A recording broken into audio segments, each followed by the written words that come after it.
Behind me, you're seeing the rocks being dumped on Highway 70. They're being carried about a quarter mile to the levee break along the Yuba River. That job is about a third of the way through. The search for possible victims of the flooding is about half of the way through. They hope to finish both jobs tomorrow. There are an estimated 26,000 people who've been evacuated from this area. So far, we've heard of no deaths so far from this massive flooding.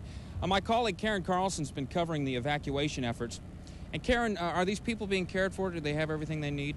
The people at the evacuation centers do seem to think that they have everything they need right now. They've had plenty of blankets, lots of baby clothes coming in, food. They have the shelter. Still, some people are trickling in. They've been sleeping in their cars, as I mentioned earlier tonight, but they are at the shelters and they're bedded down for the night. You know, we were talking, you were here this morning. I got up here after lunch, and I had heard that there were no reported fatalities, and we've both been amazed at that because of the devastation here. I just couldn't believe it. You know, you'd think that as fast as this levee break happened, that somebody should have been caught, as bad as it seems, but it hasn't yet so far, but we'll have to wait and see what happens. Well, the searchers, they're very thorough. The divers, they've been tagging each house as they go through it. The divers are going through cars underwater, one by one, reaching in, looking for victims.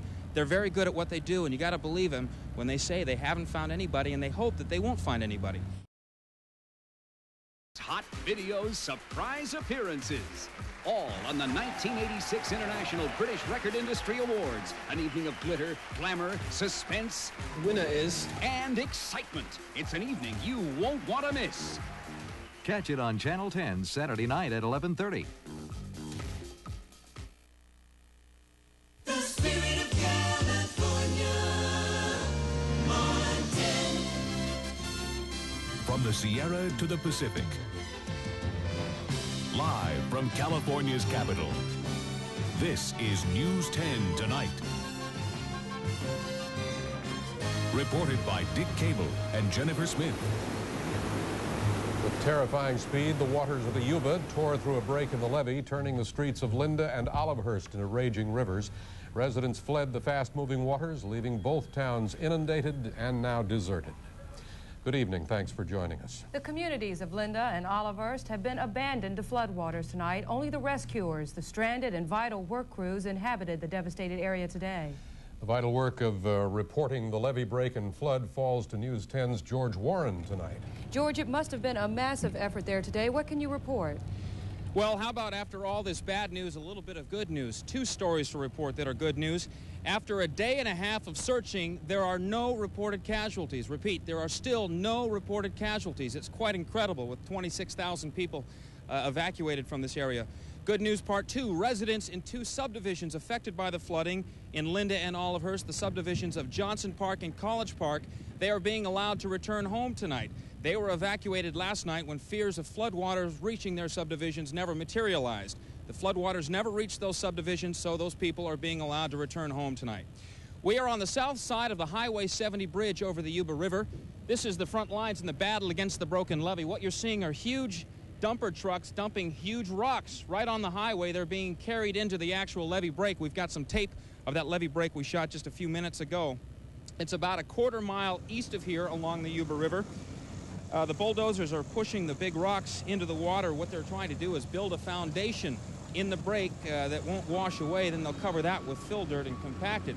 They're about a third of the way done. They're working quickly. They're working through the night. And the workers on the site said they're hoping to be finished sometime tomorrow night. As the sun set this evening, work to repair the broken levee continued, and the first full day of search and rescue efforts came to an end. Part of the rescue efforts today were concentrated on 4 journalists who were touring the flooded area when their boat was pushed by the fast current right into a pole. And it spun the boat around a little bit, and I ended up hitting the back of my head on a large metal sign. The next thing I know, when I turned around, the boat was about a 45-degree angle, and it was taking in water, and other people jumped out. We were caught in current. All I saw was brown water swirling. All our camera bags were pulling us down, so we just let our camera bags go. Up to 26,000 people have been evacuated.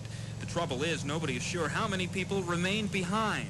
There are a number of outside agencies helping in the search, and it's been next to impossible to coordinate. That's why representatives of the different search groups met tonight at the Yuba County Courthouse to find out exactly who's searching and what areas have been searched. By meeting's end, they had a pretty good idea. I would say probably roughly about 45%. We've still got a little over half to really check.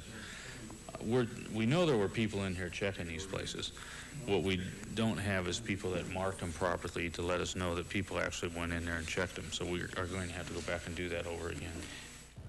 Okay, so they've checked roughly 50% of the area underwater. Now, the good news is that the parts that have been checked were closest to the break, where the water came through violently and quickly. And so the other half, then people had more chance to get out of there. So what they're saying now is they're hopeful that the people that had more time to get out got out. And so perhaps when the search and rescue continues tomorrow and ends tomorrow, we can still report that there have been no casualties from this massive flood. They've got about 125 searchers and divers that will be going into the water at first light. And I said they hope to finish the search efforts tomorrow night. Back to you. That's just amazing, George, and if it holds up that way, it'll be miraculous. I keep thinking back of that picture of the Peachtree Mall there, which was virtually inundated up to the roof, and to think that no one would be in the parking lots, in cars, or anything like that. Have they searched that area? Yeah, that's what we're amazed too. I mean, here's this water covering all these commercial establishments and all these houses, and so far, nobody's been killed, nobody that we know of. Okay, so they're going to plug the break sometime tomorrow night, we hope. It's just a matter of how long will it take for this water to recede, and we have the full count on what happened. It's going to be an awful sight, I'm sure. Well, there's another part to this story, and that is what happens to the 24,000 people or so whose homes are suddenly wrenched from them by the floodwaters. Karen Carlsen reports now on the massive shelter effort mounted for the victims and all of the problems in coordinating communications and logistics. Karen? Thank you, Dick and Jennifer. You know, even at this late hour, people are still moving in. They've been sleeping in their cars and now trying to find their way to those shelters.